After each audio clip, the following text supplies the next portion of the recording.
Hello everyone, कैसे हो दोस्त। मैं आज आपके लिए मोस्ट इम्पोर्टेंट रासायनिक सूत्र लेकर आया हूँ जो कि काफ़ी इम्पोर्टेंट है। आप देखोगे इसमें सीधे डिक्टो क्वेश्चन आते हैं। आरआरबी, एनटीपीसी हुआ, रेलवे ग्रुप डी जैसे एग्जामों में सीधे क्वेश्चन इसमें से क्लिक होते हैं। ठीक है, आज हम पढ़ने जा रहे हैं कि मुख्य रासायनिक सूत्र। इसमें जो पहला है आप देखोगे वाटर, पानी। तो पानी का जो फॉर्मूला होता है इसे कहते हैं हम H2O। ठीक है मित्र, H2O इसे कहते हैं वाटर। इतना इम्पोर्टेंट नहीं है, ये सबके याद होता है। जैसे कि हाइड्रोजन, हाइड्रोजन को कहते हैं हम H2। तो H2 क्या होएगा, हाइड्रोजन। ठीक है। नेक्स्ट O2, O2 को कहते हैं हम ऑक्सीजन। ये भी इतना इम्पोर्टेंट नहीं है। जो इम्पोर्टेंट मैं आपको बताऊंगा, जैसे कि कार्बन डाइऑक्साइड CO2 है। इसमें देखो कार्बन डाई, जिसमें हम डाई की बात करेंगे, डाई का मतलब होता है टू। ठीक है, ट्राई का मतलब होता है थ्री। जहाँ ट्राई होएगा वहाँ थ्री, जहाँ डाई होएगा टू, जहाँ परऑक्साइड हो जाएगा वहाँ दो हो जाएगा। अब तुम देखोगे कार्बन डाइऑक्साइड, तो कार्बन डाइऑक्साइड तो इसे बोलते हैं CO2। आप जैसे कि देखोगे, जिसमें आपने देखी होगी कोल्ड ड्रिंक होगी, कोल्ड ड्रिंक जितने भी ठंडे वे होते हैं पदार्थ, पेय पदार्थ होते हैं, कोल्ड ड्रिंक वगैरह हुआ, सोडा हुआ, सोडा वाटर, उन सभी में CO2 पाया जाता है। ठीक है, कार्बन डाइऑक्साइड जो प्रेशर के द्वारा ये ऊपर ओपन होते, प्रेशर लगा रहता है, जिसमें ये विलय होते हैं। जितने भी आपके कोल्ड ड्रिंक वगैरह होती है, ये इनका जो विलय होता है वो होता है कार्बन डाइऑक्साइड गैस के साथ। नेक्स्ट हम बात करें CO को कहते हैं हम कार्बन मोनोऑक्साइड। ठीक है, वेरी इंपॉर्टेंट है, इसकी हम बात करेंगे। वेरी इंपॉर्टेंट, देखो कार्बन मोनोऑक्साइड हमें प्राप्त कौन से होगी। आप देखोगे, आप एक काम करो, कार्बन ले लो और ऑक्सीजन ले लो। नवजात ऑक्सीजन लेनी पड़ेगी। नवजात ऑक्सीजन कहते हैं जिसमें ऑक्सीजन के केवल एक ही परमाणु हो। ठीक है, जब हम इसके आपस में रिएक्शन करा देंगे तो कार्बन कार्बन मोनोऑक्साइड गैस हमें प्राप्त हो जाएगी। जो हमें प्राप्त होती है, आपने देखेंगे गाड़ी की जो होती है, गाड़ी के धुएँ निकलते हैं, गाड़ी का धुआं हुआ। और आप एक बंद कमरे में ऐसे करो, एक अंगीठी लो, उसे आग जला कर छोड़ दो, जो उसका धुआं होएगा उसे बोलते हैं दम घोटू गैस। ठीक है, कार्बन मोनोऑक्साइड।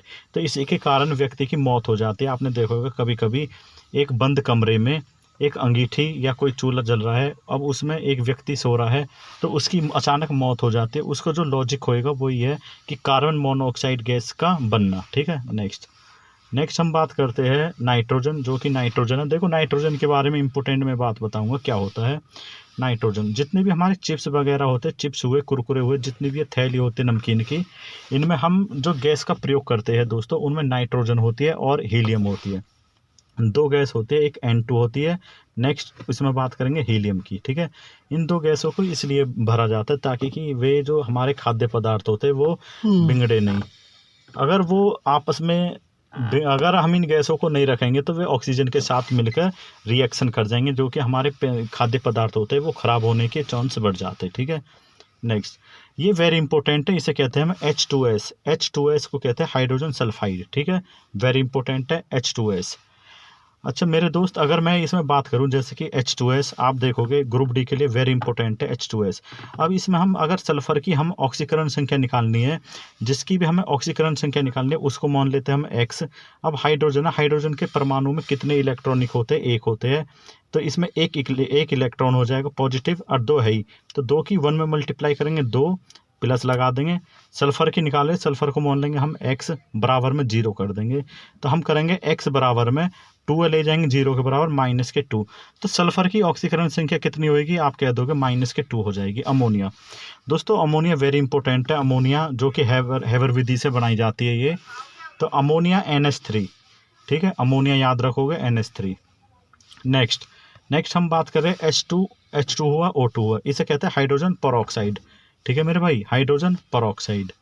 नेक्स्ट बात कर रहे हैं हम मीथेन। मीथेन वेरी इंपॉर्टेंट है, जो कि मीथेन CH4। देखो मीथेन प्राप्त कहाँ से होती है, आपने देखा होगा दलदली जो भूमि होती है, जैसे कि आपने जैसे कि वो होते हैं धान के खेतों में मीथेन गैस का प्राप्त होना पाया जाता है, जहाँ धान के खेत होते हैं। और अगर आप किसी चीज़ खोद रहे हो, नीचे गहराई में जाते हो, माइंस खोद करते हो, तो आप देखोगे सैनिक कुछ इनकी मृत्यु हो जाती है व्यक्तियों की। तो वो मृत्यु होने की वजह क्या होती है, उसमें से मीथेन गैस रिलीज होना। जितनी गहराई पे आप खुदाई करोगे तो मीथेन गैस के कारण उनकी मौत हो जाती है। नेक्स्ट हम बात करते हैं कि मीथेन गैस और प्राप्त हमें कहाँ से होगी। देखो मीथेन गैस हमें प्राप्त हो जाएगी भैंस बफेलो होते हैं उनका जो डंक यानी कि गोबर होता है उनसे प्राप्त होती है। और मीथेन गैस प्राप्त करने के लिए आपने कभी कभी देखेंगे कि जो ढोर होते हैं, जानवर होते हैं, वे ज्वालते हैं, ठीक है, उनके मुंह से जो झाग उत्पन्न होते हैं, तो उन झागों में ही मीथेन गैस CH4 रिलीज होती है। नेक्स्ट बात कर रहे हैं हम C2H6, इसे कहते हैं हम एथेन, ठीक है। मेथेन हमने पढ़ा, मेथेन होएगा CH4, एथेन होएगा C2H6। नेक्स्ट बात कर रहा हूँ मैं C2H4, तो दोस्त मेरे C2H4 हो जाएगा एथिलीन, ठीक है, एथिलीन वेरी इंपॉर्टेंट है, इसे याद रखना। नेक्स्ट C2H2, इसे कहते हैं एसिटिलीन, ठीक है, आपको याद होगी। आप सबसे इंपॉर्टेंट है एसिटिलीन। एसिटिलीन कहाँ से प्राप्त होती है, जैसे कि आपने देखा होगा जो लोहे में वेल्डिंग होती है, वेल्डिंग करने वाली मशीन होती है, तो वेल्डिंग के साथ इसमें ये कहाँ से प्राप्त होते हैं एसिटिलीन, वेल्डिंग से, जो वेल्डिंग की मशीन होती है, वेल्डिंग करता है एसिटिलीन गैस ऑक्सीजन के साथ मिलकर। देखो मोस्ट इंपॉर्टेंट है, आपने बहुत ज़्यादा पढ़ा होगा एथिल एल्कोहल। एथिल एल्कोहल एक होता है एथिल एल्कोहल, एक होता है मेथिल एल्कोहल, ठीक है। जो एथिल एल्कोहल है C2H5, एक होता है CH3OH। अगर आप इस एल्कोहल को पी लोगे आपकी तत्काल मृत्यु हो जाएगी, सबसे खतरनाक है ये एल्कोहल, ठीक है। और जिसकी मैं बात कर रहा हूँ जिसमें कार्बन के कितने परमाणु है, 2 है, हाइड्रोजन के 5 है, एक ऑक्सीजन है। नेक्स्ट जो बात कर रहा हूँ मैं, एक हाइड्रोजन है। अगर टोटल बात करेंगे कार्बन के परमाणु 2 हो जाएंगे, हाइड्रोजन के हो जाएंगे 6, एक 5 ये रहा, एक इसके साथ 6, ऑक्सीजन के 1। तो एथिल एल्कोहल याद रखोगे C2H5OH। नेक्स्ट हम बात करें एसिड यानी कि एसिटिक एसिड। देखो दोस्तों बहुत ज़्यादा खाया होगा आपने, अब कहोगे कैसे, देखो इसे कहते हैं CH3COOH, ये होते हैं एसिटिक एसिड, इसे कहते हैं, घरेलू नाम होता है सिरका। सिरका की मिर्च आपने देखी होगी ना, तो इसे कहते हैं सिरका। तो सिरका में जो पाया जाता है वो भी देखो सिरका कैसा, जिसके पीछे OH मिलेगा, OH नेगेटिव, उसे कहते हैं हम क्षार, जो कि बेस होता है। नेक्स्ट मैं बात कर रहा हूँ किसकी, C6H12O6, इसे कहते हैं ग्लूकोज, ठीक है, वेरी इंपॉर्टेंट है, आप इसे भी याद रखना, C6H12O6 ग्लूकोज। नेक्स्ट मैं बात कर रहा हूँ मेरे भाई C12H22O11, इसे कहते हैं सुक्रोज। देखो सुक्रोज बहुत से बच्चों को नहीं पता ये यार होती क्या है। सुक्रोज को ही हम कहते हैं चीनी। चीनी, अगर आपसे कोई चीनी का फॉर्मूला पूछे तो आप बताना C12H22O11, ठीक है मेरे भाई। और जो ग्लूकोज होता है C6H12O6, इसे हम कहते हैं कार्बोहाइड्रेट। अब देखो वेरी वेरी इंपॉर्टेंट है, हमारे जो पेट में पाया जाता है, आमाशय में पाया जाता है हाइड्रोक्लोरिक एसिड, जो HCl होता है, HCl हमारे पेट में पाया जाता है। नेक्स्ट मैं बात कर रहा हूँ H2SO4, जिसे हम कहते हैं सल्फ्यूरिक एसिड। मेरे भाई सल्फ्यूरिक एसिड वेरी इंपॉर्टेंट है, इसे हम रसायन यानी कि किंग ऑफ केमिकल कहते हैं, यानी कि रसायन को राजा, जो रसायन होती है उसका राजा किसे कहते हैं, H2SO4 को। आपको ये प्राप्त कहाँ से होगा, ये आपको प्राप्त होगा इनकी जो बैटरी होती है, कारों की बैटरी, उन बैटरियों में H2SO4 पाया जाता है, जिसे हम सल्फ्यूरिक एसिड कहते हैं। नेक्स्ट अगर मैं बात करने जा रहा हूँ HNO3, मेरे भाई बहुत इंपॉर्टेंट है। देखो HNO3 को कहते हैं हम नाइट्रिक एसिड। देखो नाइट्रिक एसिड है जो ये हमें इतना इंपॉर्टेंट क्यों मैं बोलूँ, देखो आप अगर देखोगे हम नाइट्रिक एसिड को लेते हैं, और नाइट्रिक एसिड जो हमारा गोल्ड होता है इसे गलाने के लिए महत्वपूर्ण है। अगर आपको गोल्ड गलाना हो, उसे गला के इसकी स्टेट अगर बदलनी हो, तो HNO3 नाइट्रिक एसिड का हम यूज कर लेंगे। नेक्स्ट मैं बात कर रहा हूँ CH3COOH, जो कि हम पढ़ चुके हैं, एसिटिक एसिड होता है, जिसे हम क्या कहेंगे मेरे भाई, इसे जो घरेलू नाम होता है इसे कहते हैं सिरका, बाजारी नाम। नेक्स्ट मैं बात कर रहा हूँ सोडियम हाइड्रोक्साइड, ठीक है। सोडियम हाइड्रोक्साइड को मेरे भाई क्या बोलते हैं, इसे कहते हैं सोडियम हाइड्रोक्साइड, ये होता है कास्टिक सोडा, ठीक है, आप याद रखना इसको क्या कहेंगे हम, कास्टिक सोडा। नेक्स्ट मैं बात करने जा रहा हूँ पोटेशियम हाइड्रोक्साइड। जो पोटेशियम हाइड्रोक्साइड होता है, देखो पोटेशियम हाइड्रोक्साइड, अब पोटेशियम हाइड्रोक्साइड क्यों इंपॉर्टेंट है, क्योंकि ये देखो जिसके पीछे अगर OH मिलेगा वे हो जाएंगे सारे के सारे क्षार, जैसे कि मैंने बात करी थी सोडियम हाइड्रोक्साइड, पोटेशियम हाइड्रोक्साइड, ये दोनों के दोनों क्या है, क्षार है। जो सोडियम हाइड्रोक्साइड और पोटेशियम हाइड्रोक्साइड है, इन दोनों ये पाए जाते हैं साबुन में। साबुन बनाने के लिए हम किन का उपयोग करते हैं, sodium hydroxide and potassium hydroxide का, ठीक है मित्र। नेक्स्ट मैं बात कर रहा हूँ कैल्शियम हाइड्रोक्साइड की, वेरी इंपॉर्टेंट है कैल्शियम, ये क्या है, कैल्शियम हाइड्रोक्साइड। अब जो कैल्शियम हाइड्रोक्साइड है, बहुत से बच्चों को ये याद भी नहीं होता कि कैल्शियम हाइड्रोक्साइड होता क्या है। देखो कैल्शियम है, ब्रैकेट में जो ये हो जाएगा होल ट्वाइस, OH का होल ट्वाइस बोलते हैं जिसे। NH4OH, देखो NH4 का मतलब क्या है, NH4 का मतलब होता है अमोनिया, NH3 अमोनिया हो जाएगा, जब NH4OH के साथ जुड़ जाएगा तो इसे बोल देंगे अमोनियम हाइड्रोक्साइड। ठीक है मेरे भाई। अच्छा, इसी अमोनिया से मैं आपको एक फॉर्मूला और याद करवाता हूँ। अमोनिया की बात आ रही है, जब हम बात करेंगे NH4Cl, मेरे भाई इसे कहेंगे नौसादर अमोनियम क्लोराइड। ठीक है, जैसा अमोनियम हाइड्रोक्साइड हुआ, अगर मैं NH4Cl जोड़ दूंगा तो वो हो जाएगा अमोनियम क्लोराइड। नेक्स्ट मैं बात कर रहा हूँ NaCl, जिसे हम कहते हैं नमक, और इसका नाम क्या होता है भाई, रासायनिक नाम सोडियम क्लोराइड। नेक्स्ट ये है पोटेशियम क्लोराइड, जिसे हम कहते हैं KCl, पोटेशियम क्लोराइड। ठीक है मित्र। नेक्स्ट देखते हैं calcium carbonate, CaCO3, very very important है क्लास 10th के लिए मेरे मित्र, जो क्लास 10th वाले, इसे आप अभी के अभी नोट करना कैल्शियम कार्बोनेट को। और जो मैंने बताया था एसिटिक एसिड CH3COOH, वो भी वेरी इंपॉर्टेंट है। एक मैंने बताया था, मैं इनको लिख रहा हूँ एक सेकंड के लिए। एक मैंने लिखा था CH3, एक था मेरे पास CH3COOH, इसे हम कहते हैं एसिटिक एसिड। एक ये था, एक दूसरा था H2SO4, एक तीसरा जो है वो है मेरे भाई HCl। ये वेरी वेरी इंपॉर्टेंट है, और एक इसे याद रखना क्या है, कैल्शियम कार्बोनेट। ठीक है भाई, जिसे हम खड़िया कहते हैं, चौक, कैल्शियम कार्बोनेट को। नेक्स्ट मैं बात कर रहा हूँ calcium oxide, CaO, calcium oxide. Next हम बात करते हैं कैल्शियम सल्फेट। कैल्शियम सल्फेट, जहाँ हम सल्फेट की बात करेंगे वहाँ आपका मतलब होने का क्या होएगा, जहाँ भी मैं सल्फेट की बात करूँगा आप एकदम तत्काल समझ जाना SO4 की बात करेंगे हम। ठीक है, मैं कैल्शियम लगा दूँ, अगर मैं इसमें Zn लगा दूँ, ZnSO4, तो आप कहोगे जिंक सल्फेट।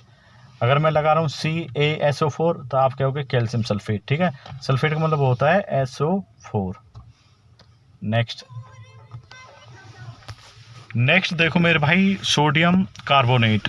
अब देखो कुछ ही बचे हैं, लास्ट की कगार पर रहे हम, मात्र 4-5 बचे हमारे, ये ख़त्म होने वाले हैं मेरे भाई। सोडियम कार्बोनेट, सोडियम कार्बोनेट को क्या बोलेंगे, सोडियम कार्बोनेट को Na2CO3।